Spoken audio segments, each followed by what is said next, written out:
Ladies and gentlemen of the press, citizens of Kenya, this is a press statement following the full council meeting held at the Lake Naivasha Swela Lodge in Nakuru County today. The Council of Governors today convened an ordinary council meeting to conduct elections for the position of Council of Governors Vice Chairperson. The elections were conducted in accordance with Section 19.3 of the Intergovernmental Relations Act Cap 265F. The governors unanimously elected His Excellency Muthomi Njuki, Governor of Tharaka Nithi County, as the Vice Chairperson of the Council of Governors. Following his election as the Vice Chair, the position of Whip fell vacant, and the governors subsequently elected His Excellency Benjamin Cheboi, Governor of Baringo County, to serve as the new Whip of the Council of Governors. In addition, the Council has commenced a two-day symposium to deliberate on and develop a unified county government's position on two major national programs. One, the Affordable Housing Program, AHP, and two, the Social Health Insurance Scheme, or SHA if you like. These flagship initiatives have significant operational, legal, and fiscal implications on county governments, and the Symposium aims to provide clarity, consensus, and strategic guidance on matters health. Number one, delays in claims payment by SHA. 14 months into SHA implementation, outstanding claims have reached over 10.5 billion shillings. These prolonged delays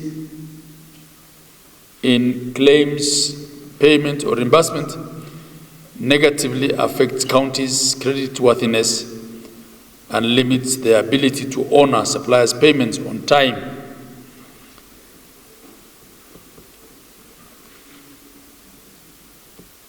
Therefore, SHA claims be paid or should be paid on a timely and predictable manner to avoid disruption of essential services. Two, on rejection of SHA claims. There is an increase in rejected claims, which currently stand at 10.4 billion shillings for public and private claims, with no appeal mechanism in place for claims when rejected by SHA. The Council therefore urges the Minister of Health to urgently develop an appeals or redress mechanism, including operationalizing the Dispute Resolution Tribunal, which is envisioned in the Social Health Insurance Act.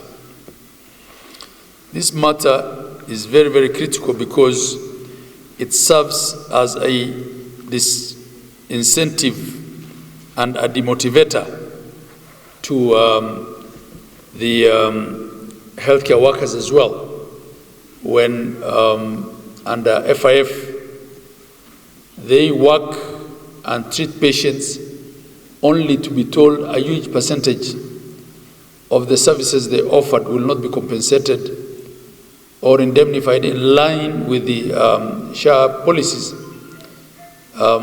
then SHA ceases to be a fair insurer. 3, on the directive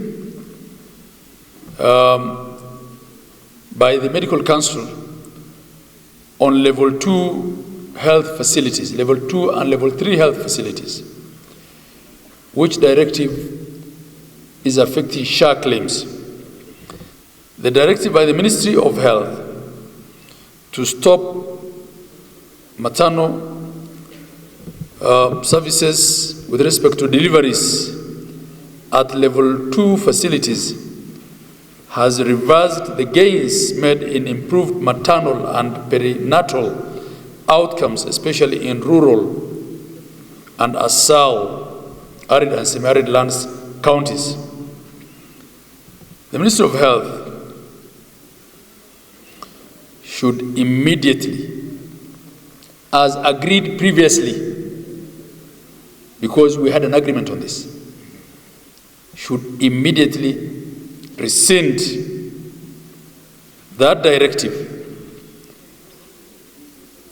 to guarantee access to maternity services at level 2 and 3 as provided in the SHA maternity benefits package and pay for the services.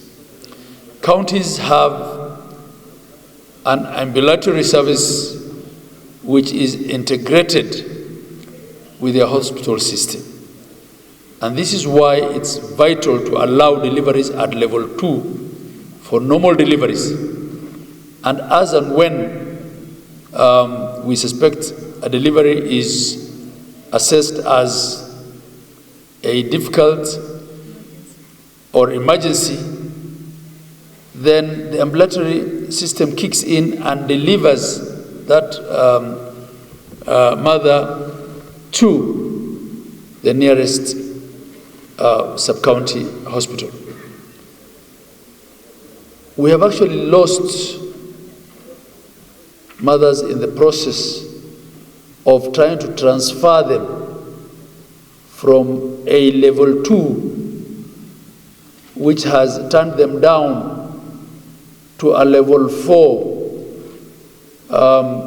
when they could well have been helped at the level 2. And there were cases here of counties that have actually experienced a rise in maternal deaths as a result of this extremely impulsive decision that was taken by bureaucrats at the Ministry of Health, which was really uncalled for, if you ask me. 4th, access to SHA services by county staff. County government staff find themselves locked out of medical services, and this includes even healthcare workers, forced to pay for healthcare services out of pocket, even though the deduction on salaries would still be done upon payment. And this is because SHA has adopted a policy that if you don't pay premiums by the 9th of the month, you lose coverage for that entire month, regardless of whether you pay those premiums by the 10th of the month or the 11th of the month.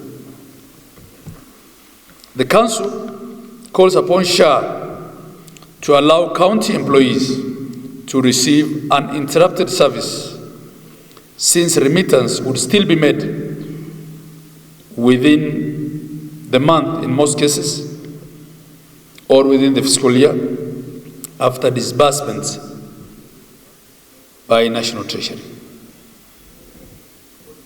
Why counties delay in meeting these deadlines of SHA is because of delayed disbursements by Treasury and the onerous process of release of money also from the controller of budget. In any case, SHA also takes months to reimburse us. So it's not fair to lock out employees when they themselves are not meeting their part of the bargain, which is to pay our reimbursements and our claims by the 14th of every month.